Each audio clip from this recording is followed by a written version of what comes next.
Hi everyone, thanks for joining today's class. I'm super excited to have you guys here. We are going to talk about mudras. Mudras are different hand positions that help with meditation, and it is a really powerful thing to add into your class. There's lots of different ones out there. I'm not going to go through every single one in the entire world. That'd be pretty hard to do, but I am going to teach you different ones that I know. So let's get started.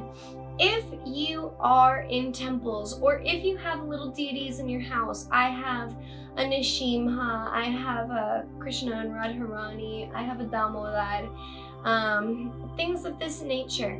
If I'm going to offer something to them, I would put my 3 middle fingers on top of each other. Thumb to pinky, thumb to pinky. You can kind of overlap them more, so that way you can just kind of get your fingers to touch without awkwardly holding them.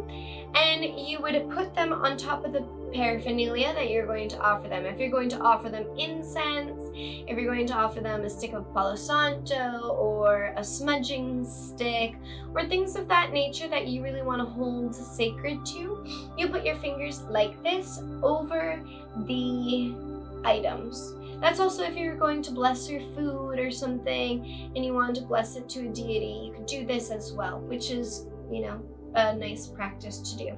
Similarly, we have our hands like this. Similarly, we're going to bend those fingers and kind of keep them together, but bent. This is if you are going to purify liquids. So if you are going to burn essential oils, or put essential oils in a little burner in front of something, or if you're just going to offer water to the deities, or a sacred tea or something, or if you are at an altar and you make tinctures for people and you want to purify that liquid, you're going to put your fingers like this and say a little blessing over the liquid, and it purifies the liquids. If you put your hands on top of each other and do awkward turtle, I'm just kidding. If you put your hands on top of one another, this is to protect whatever objects you are offering to the deity from contamination.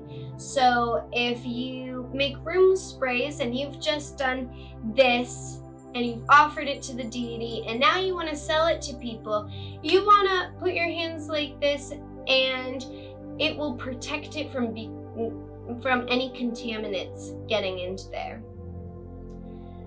If you stick your middle finger out on top of a little thing of water and you say the Ganges prayer, it will help purify the water and essentially make that water the same as the water in the Ganges.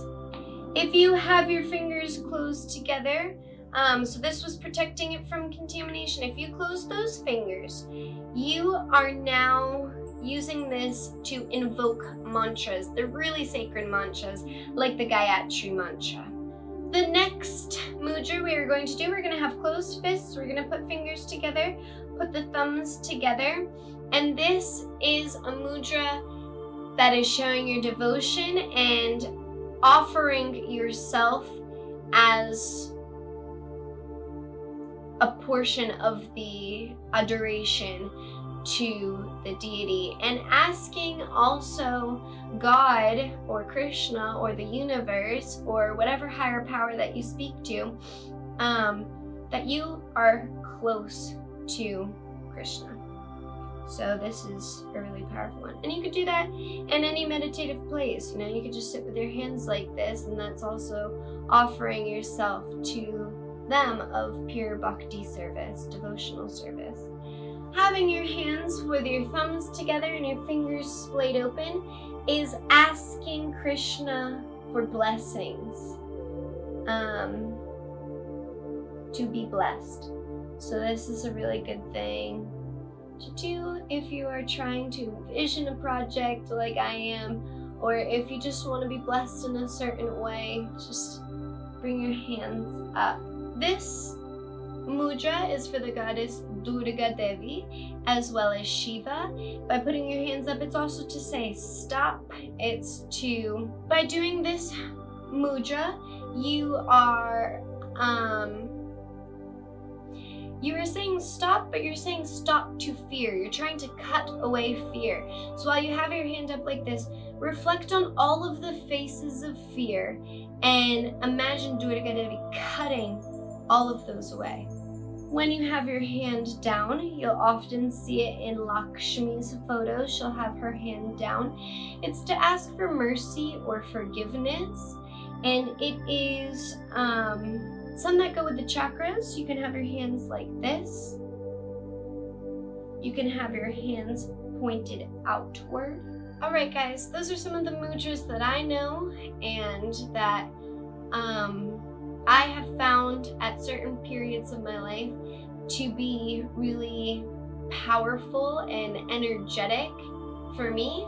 So there are so many more, and your homework is to find the ones that are for the rest of the chakras, as well as for different gods and goddesses that are interesting to you in the Hindu culture, and send me pictures of you doing them to bendintoshapeyoga@gmail.com.